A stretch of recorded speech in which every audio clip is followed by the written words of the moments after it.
राष्ट्र सर्वप्रथम, राष्ट्र सर्वप्रथम, राष्ट्र सर्वप्रथम, राष्ट्र सर्वप्रथम। राष्ट्र सर्वप्रथम की बात कार्यक्रम में आप सभी राष्ट्रवासियों का हार्दिक स्वागत है। एक दशक में अपनी पहली कनाडा यात्रा के दौरान प्रधानमंत्री नरेंद्र मोदी ने वैश्विक नेताओं का तो दिल जीता ही साथ ही खालिस्तान समर्थक उन तत्वों को भी कनाडा की धरती से करारा जवाब दिया जो भारत विरोधी गतिविधियां चलाते हैं। उत्तर प्रदेश के मुख्यमंत्री योगी आदित्यनाथ ने मंगलवार को रेलवे के कैंसरग्रस्त कर्मचारियों के घर जाकर उनके स्वास्थ्य के बारे में जानकारी ली और शीघ्र स्वस्थ होने की कामना की। जम्मू कश्मीर के सावा जिले में एक कथित अपराधी को कड़े जन सुरक्षा अधिनियम के तहत हिरासत में लिया गया। हिमाचल प्रदेश के मुख्यमंत्री सुखविंदर सिंह सुक्खू ने कहा कि उनकी सरकार विशेष रूप से ग्रामीण क्षेत्रों में विकास के नए कीर्तिमान स्थापित करने के लिए हर संभव प्रयास कर रही है। असम के मुख्यमंत्री हेमंत बिश्व शर्मा ने कहा कि उनका प्रशासन Brahmaputra cracker and polymer limited को सरकारी मदद के बगैर टिकाऊ बनाने के लिए एक स्थायी समाधान पर काम कर रहा है। केंद्रीय सड़क परिवहन और राजमार्ग मंत्री नितिन गडकरी ने घोषणा की कि 15 अगस्त 2025 को 3,000 रुपए की कीमत वाला एक नया फास्टैग आधारित वार्षिक पास लॉन्च किया जाएगा। उत्तर प्रदेश के सोनभद्र और देवरिया जिलों में 2 अलग अलग सड़क दुर्घटनाओं में 3 लोगों की मौत हो गई और एक अन्य व्यक्ति घायल हो गया। असम के श्रीभूमि जिले में 8 करोड़ रुपए मूल्य का मादक पदार्थ जब्त कर एक व्यक्ति को गिरफ्तार किया गया।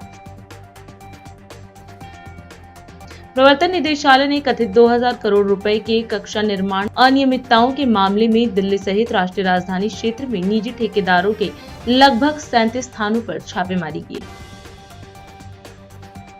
प्रवर्तन निदेशालय ने दिल्ली के स्कूलों में कक्षा निर्माण घोटाले की धन शोधन जांच के तहत बुधवार को कई परिसरों पर छापेमारी की। केंद्रीय कृषि मंत्री शिवराज सिंह चौहान ने दिल्ली में प्रेस वार्ता के दौरान बड़ा ऐलान किया। उन्होंने कहा कि अब कृषि विज्ञान केंद्रों की वैज्ञानिक सप्ताह में 3 दिन खेतों में जाकर किसानों से सीधा संवाद करेंगे ताकि उनकी समस्याएं समझी जा सके और वैज्ञानिक समाधान उन तक पहुंचे। प्रधानमंत्री श्रीमान नरेंद्र मोदी जी का विजन हमारे देश की बदलाव है। विकसित भारत के लिए विकसित कृषि और समृद्ध किसान, ये उनका संकल्प है और इस संकल्प को पूरा करने में कृषि विभाग ICAR हम सब प्राणपण से जुटे हैं।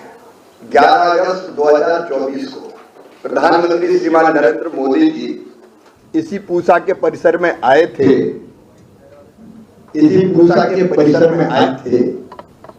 और उन्होंने अलग अलग फसल की 65 फसलों की 129 प्रकार के बीजों का लोकार्पण किया था। और 11 अगस्त को प्रधानमंत्री जी ने, आपको ध्यान होगा, वो कार्यक्रम हाल में नहीं किया, किसानों के साथ खेत में किया था जहां हमारे वैज्ञानिक उपस्थित थे। और उस कार्यक्रम को करते समय उन्होंने एक बात मुझे कही थी कि लैब और लैंड के बीच बड़ा गैप है, लैब टू लैंड एक होना चाहिए। वैज्ञानिक जो प्रयोग, जो रिसर्च कर रहे हैं लैब में, वो रियल टाइम में कैसे लैंड तक पहुंचे, किसानों तक पहुंचे। और उनके इन शब्दों को हमने पूरी तरह से आत्मसात किया, प्रेरणा माना, और हमने एक तो शुरू किया आधुनिक कृषि चौपाल, जो DD किसान पर आता है जिस हर महीने के दूसरे शनिवार को, जिसमें किसान और वैज्ञानिकों की आपस में चर्चा होती है। किसान सवाल पूछते हैं, वैज्ञानिक जवाब देते हैं, शोध और रिसर्च के बारे में बताते हैं, और हमारी कोशिश रहती है कि वो अधिकतम किसानों तक पहुंच जाए। लेकिन वो एक सीमित संख्या का होता है और एक साथ सब किसान देख भी नहीं पाते। दूसरी दिक्कत ये होती है कि किसी एक विषय पे वो सीमित रहता है, तो एक साथ कई चीजें एड्रेस उस पर नहीं कर पाते। और तब मन में यह विचार आया कि लैब टू लैंड जोड़ने के लिए एक व्यापक अभियान की जरूरत है। प्रधानमंत्री के नेतृत्व में 11 सालों में कृषि क्षेत्र में अद्भुत काम हुआ है। अगर मोटे तौर पे हम खाद्यान्न का उत्पादन ही देखें तो 40% बढ़ा है। ये उनकी विजन का, नीतियों का, योजनाओं का, कार्यक्रमों का ही प्रभाव है। लेकिन फिर भी अनंत संभावनाएं काम करने की और हमारे सामने लक्ष्य है। भारत की खाद्य सुरक्षा सुनिश्चित करना है। पोषण युक्त अनाज, फल और सब्जियां पर्याप्त मात्रा में जनता के लिए उपलब्ध कराना है। किसानों की आजीविका ढंग से चले, खेती फायदे का धंधा बने, इसकी कोशिश करनी है।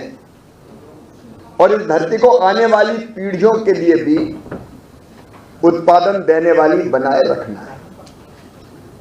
और इसके साथ साथ भारत को दुनिया का फूड बास्केट बनाना है।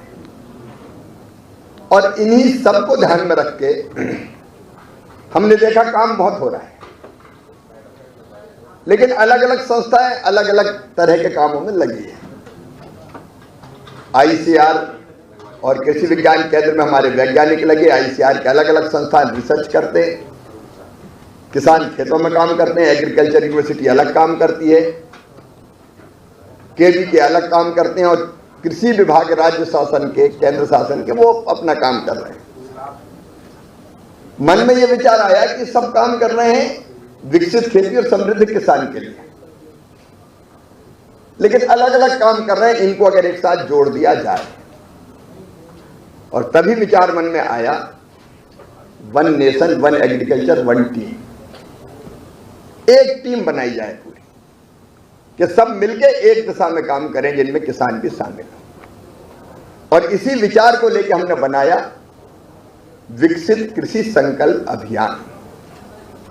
मित्रों, मुझे कहते हुए प्रसन्नता है, लेकिन वैज्ञानिक हमारे ऋषि हैं, एक तरह से शोध करते हैं, रिसर्च करते हैं, उनसे सीधे किसानों तक ये बात पहुंचनी चाहिए।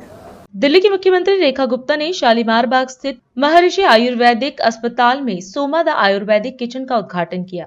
उद्घाटन के बाद उन्होंने कहा कि ऐसे सेहतमंद भोजनालय आज की जरूरत है। उन्होंने बाजरे, योग और वैकल्पिक चिकित्सा पद्धतियों को हमारी सांस्कृतिक विरासत बताते हुए कहा कि इनका पालन कर हम खुद को स्वस्थ रख सकते हैं और देश को भी आगे बढ़ा सकते हैं। बहुत ही शानदार कंसेप्ट है।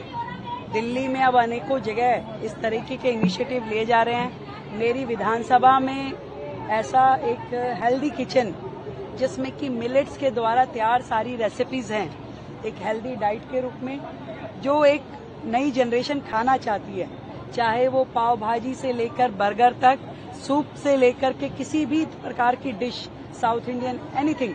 मैंने खुद यहाँ पे आकर के भोजन किया हुआ है, तो आई नो दैट कि मिलेट्स डोसा से लेकर के और मिलेट पाव भाजी तक कैसा अच्छा एक्सपीरियंस है। और देश को स्वस्थ रहने के लिए मिलेट्स के साथ जुड़ना, योग का अनुसरण करना और अल्टरनेटिव चिकित्सा पद्धतियों को फॉलो करना, ये सब हमारे लिए एक एसेट है, हमारी सांस्कृतिक धरोहर है, गौरवशाली इतिहास है। और इन सब चीजों का अनुकरण यदि हम अपने जीवन में करते हैं, इन्हें फॉलो करते हैं, तो आई थिंक कि पूरा का पूरा देश आगे बढ़ सकता है, समाज आगे बढ़ सकता है और हम अपने आप को हेल्दी रख सकते हैं। तो योग दिवस पे ढेर सारी शुभकामनाएं देती हूँ। एक लगाव है, एक दायित्व बोध है कि हर क्षण मैं यमुना जी को देखती रहूं और मुझे अपना कर्तव्य याद आता रहे कि मुझे ये काम पूरा करना है, यमुना सफाई का।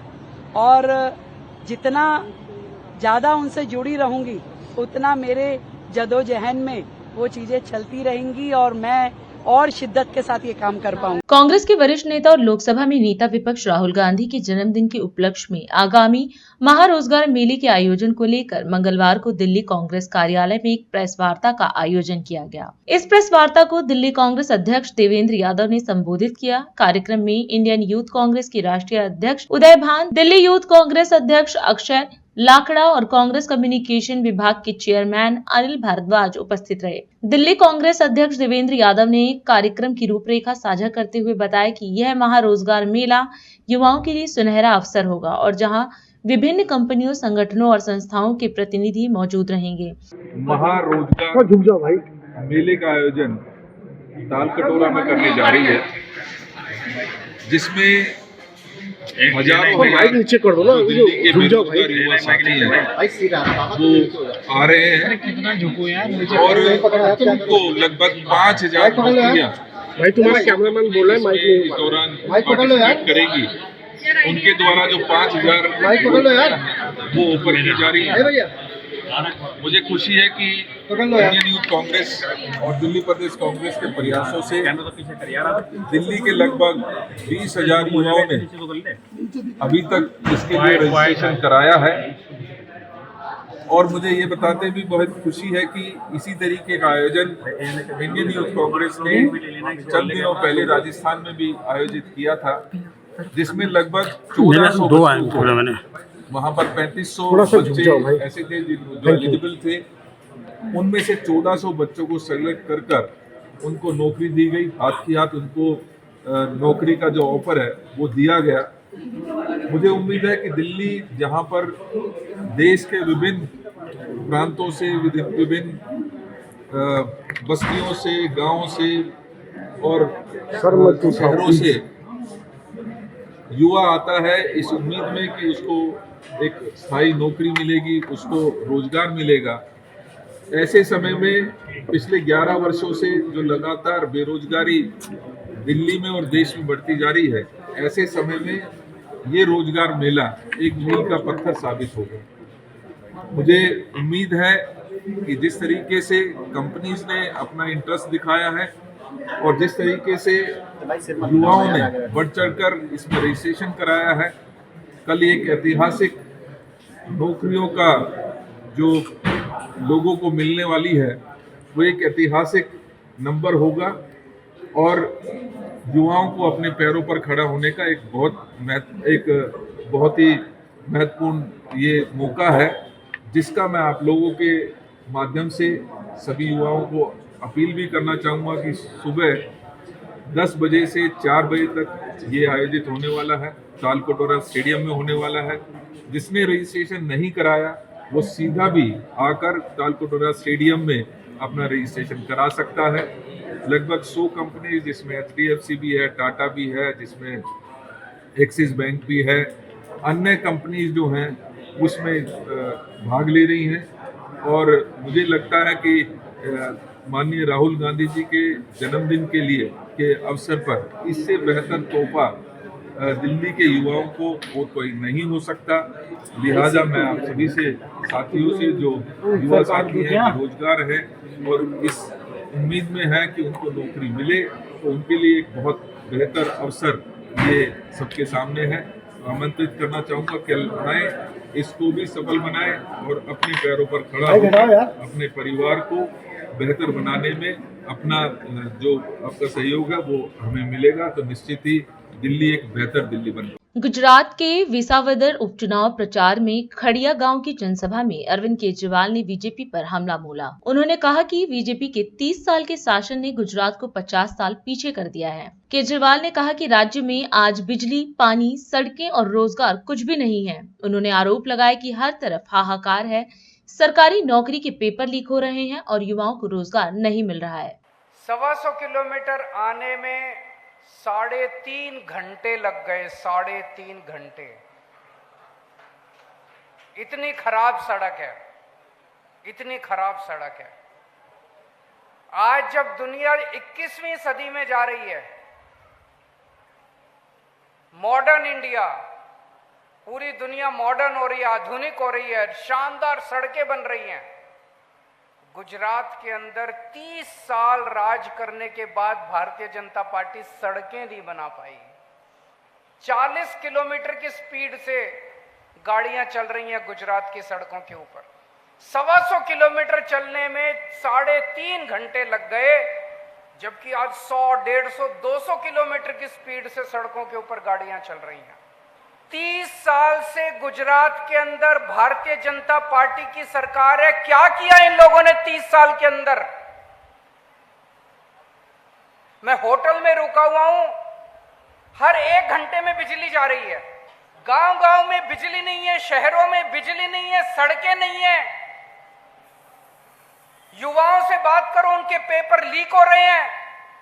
किसानों से बात करो, उनको बिजली नहीं मिलती है, पानी नहीं मिलता है, खाद नहीं मिलती है, उनके फसलों के दाम नहीं मिलते हैं। 30 साल राज करने के बाद भारतीय जनता पार्टी ने आप लोगों को क्या दिया? 30 साल कम नहीं होते, 30 साल बहुत होते हैं।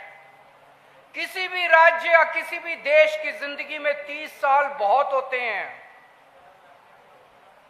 सिंगापुर एक छोटा सा शहर है, गुजरात से भी छोटा सा है। 1963 में सिंगापुर आजाद हुआ और 1993 तक 30 साल के अंदर सिंगापुर दुनिया का नंबर 1 देश बन गया, सबसे अमीर देश बन गया।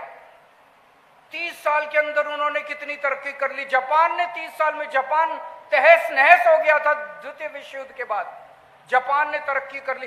सारी दुनिया ने तरक्की कर ली 30 साल के अंदर। भारतीय जनता पार्टी गुजरात को 50 साल पीछे ले गई है। आज गुजरात के अंदर कुछ भी नहीं है, ना बिजली है, ना पानी है, ना सड़कें हैं, ना पेपर, ना रोजगार है। महंगाई हो रही है, चारों तरफ हाहाकार छाया हुआ है।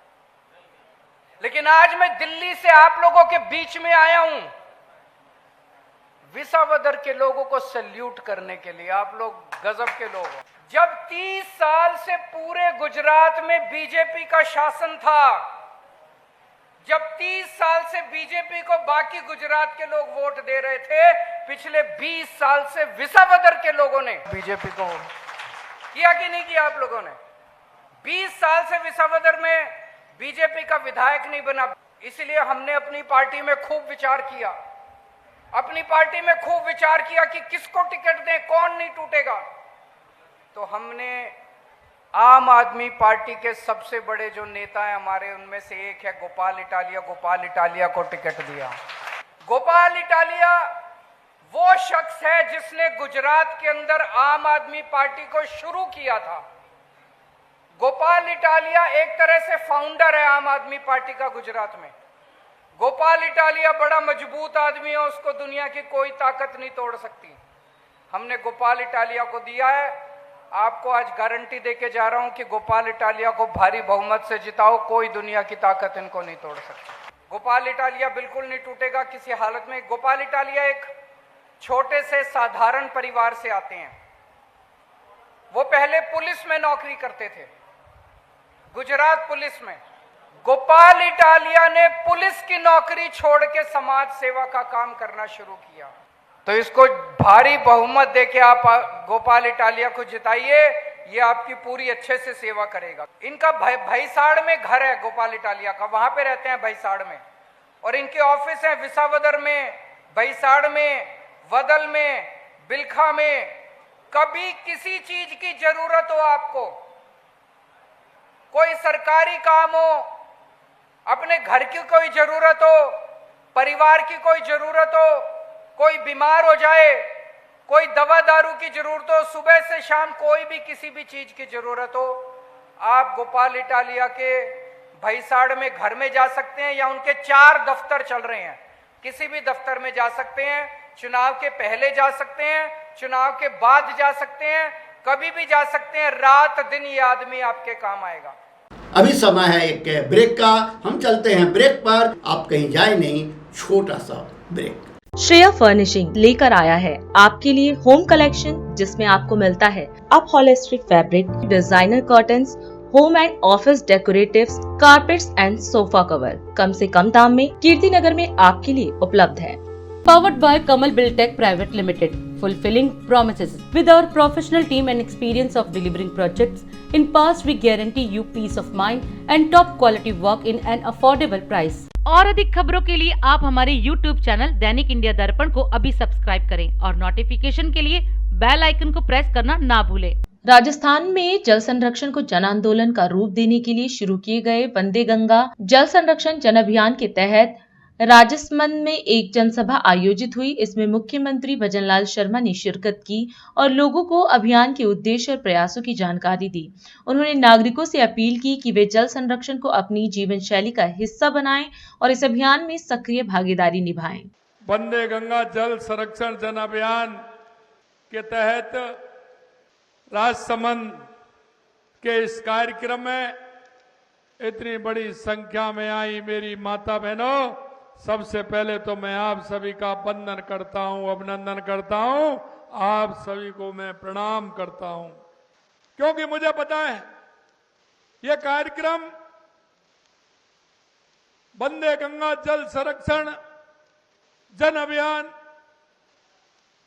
इसको अगर ठीक प्रकार से कोई समझ सकता है तो मेरी माता बहनें समझ सकती हैं, क्योंकि सबसे ज्यादा चिंता जल की मेरी माता बहनें करती हैं। लेकिन मैं आपको बताना चाहता हूं कि देश के यशस्वी प्रधानमंत्री नरेंद्र मोदी जी के नेतृत्व में जो माता बहनों के लिए सम्मान देने का काम किया है, माननीय प्रधानमंत्री जी ने, वो आपके सामने है।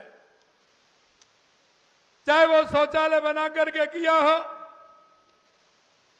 चाहे वो रसोई गैस के सिलेंडर देकर के किया हो,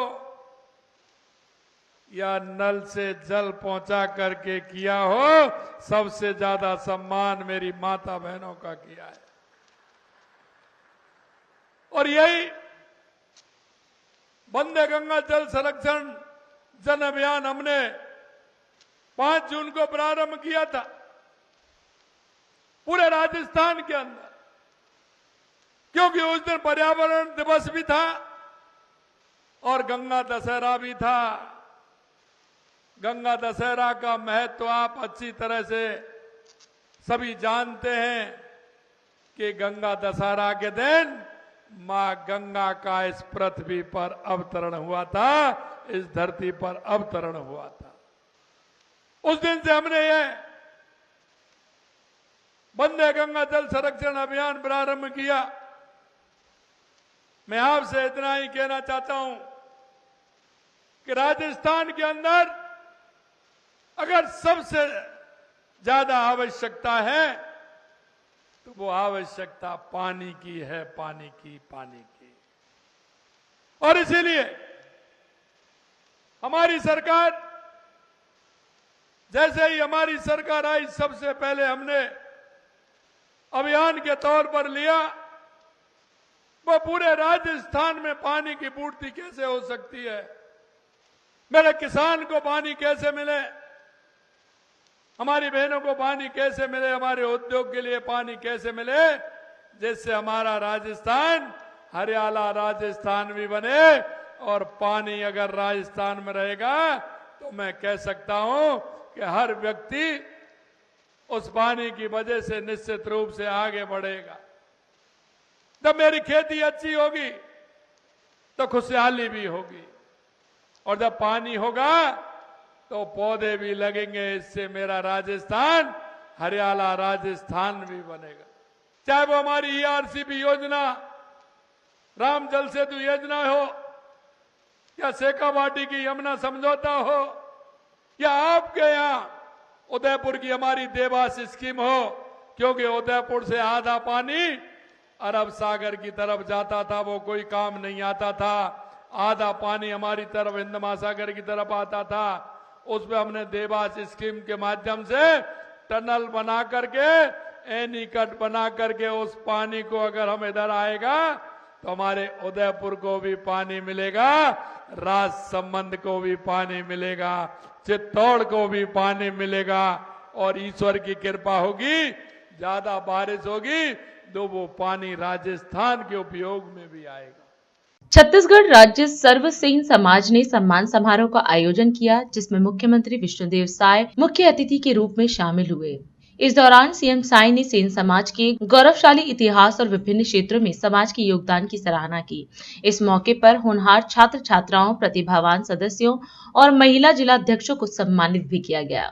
आज रायपुर की इस पावन धरती में सेन समाज द्वारा आयोजित महिला जिलाध्यक्षों का सम्मान और प्रतिभा सम्मान समारोह में सबसे पहले मैं सेन समाज का आभार व्यक्त करना चाहूंगा।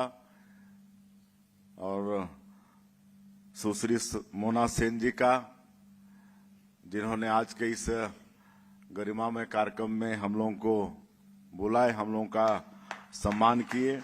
हमारे तरफ से भी पूरे समाज का, समाज के पदाधिकारियों का हृदय से स्वागत है, अभिनंदन है। सेन समाज का बड़ा गौरवशाली इतिहास रहा है। जैसे हमारे पूर्व वक्ताओं ने कहा, आदरणीय पुरंदर मिश्रा जी ने कहा कि नाई, धोबी, ब्राह्मण, ये तीनों समाज ऐसा है कि सबके जन्म से लेकर मरण और शादी ब्याह सब में आप लोगों की उपस्थिति के बिना काम चलता नहीं है। तो ऐसा समाज को मैं नमन करता हूं। और इतना ही नहीं है, आज हर क्षेत्र में समाज आगे है। कर्पूरी ठाकुर जैसे राष्ट्रीय नेता हुए, आज रिकेश सेन जी हमारे विधायक हैं, जो पूरे देश में उनका बुलावा हो रहा है समाज में, और वो जा रहे हैं। और भी बिजनेसमैन भी हैं। अभी एक भूमि पूजन हुआ तो वहां पर इंदौर के सेन, वो यहाँ पर AI डाटा सेंटर का काम कर रहे हैं। तो ऐसा नहीं है कि खाली जन्म मरण और विवाह शादी तक ही सीमित है। आज समाज उससे भी आगे बढ़कर राजनीति के क्षेत्र में और व्यापार के क्षेत्र में, सब क्षेत्र में आगे बढ़ रहा है। तो ऐसे समाज को मैं नमन करता हूं। और बड़ा अच्छा कार्यक्रम महिला जिलाध्यक्षों का सम्मान करने का समाज ने रखा है। तो मैं सभी बहनों को बहुत बहुत बधाई, शुभकामना देता हूं। और साथ ही जो समाज के विभिन्न क्षेत्रों में उत्कृष्ट कार्य किए हैं, समाज का ही नहीं मतलब छत्तीसगढ़ का भी गौरव है कि 12वीं के बोर्ड एग्जाम में समाज का अखिल सेन और टॉपर रहा है, वो भी पहला स्थान 12वीं में। तो मैं बहुत बहुत बधाई देता हूं अखिल सेन जी को, उनके उज्जवल भविष्य की मैं कामना करता हूं। साथ ही यहाँ पर गरिमा दिवाकर जी, लीसा सेन जी, प्रियांशु सेन जी, भावेश सेन, श्रेया श्रीवास, दिव्यांश सेन, क्रिस श्रीवास, कृतिका सेन, आदित्य सेन, वेदांत श्रीवास, प्रीतेश सेन, गीताक्षी श्रीवास, नेक कुमार सेन, भारती सेन, लक्ष्मी सेन, जिनका आज यहाँ पर सम्मान हुआ है, हो रहा है। ये समाज के ऐसे ये गौरव हैं कि सब विभिन्न क्षेत्रों में, कोई पढ़ाई के क्षेत्र में, कोई खेल के क्षेत्र में, कोई और क्षेत्र में उत्कृष्ट कार्य कर रहे हैं। मैं सबके उज्जवल भविष्य की कामना करता हूं और आगे बढ़ें और समाज का ही नहीं बल्कि पूरे छत्तीसगढ़ का नाम रोशन करें। और आज सुश्री मोना सेन दूसरी बार के शिल्प कल्याण बोर्ड की अध्यक्ष इनको बनाए हैं। पहले डॉक्टर साहब रमन सिंह के शासनकाल में भी आप अध्यक्ष थी, अभी दोबारा बनी हैं और पूरे प्रदेश में इनकी पहचान है।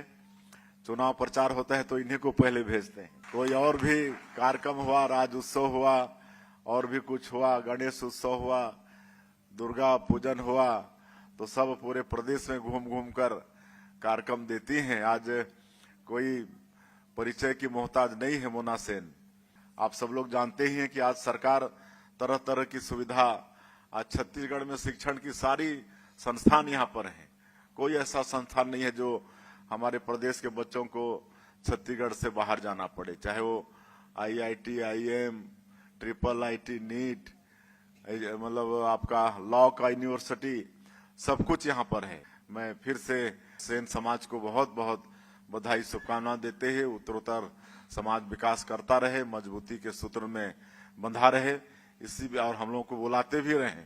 इसी विश्वास के साथ जय हिंद, जय भारत, जय छत्तीसगढ़। और अधिक खबरों के लिए आप हमारे YouTube चैनल दैनिक इंडिया दर्पण को अभी सब्सक्राइब करें और नोटिफिकेशन के लिए बेल आइकन को प्रेस करना ना भूलें।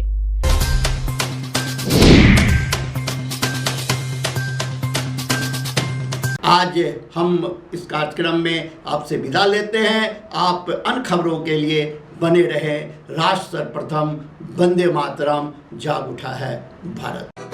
राष्ट्र सर्वप्रथम राष्ट्र सर्वप्रथम राष्ट्र सर्वप्रथम राष्ट्र सर्वप्रथम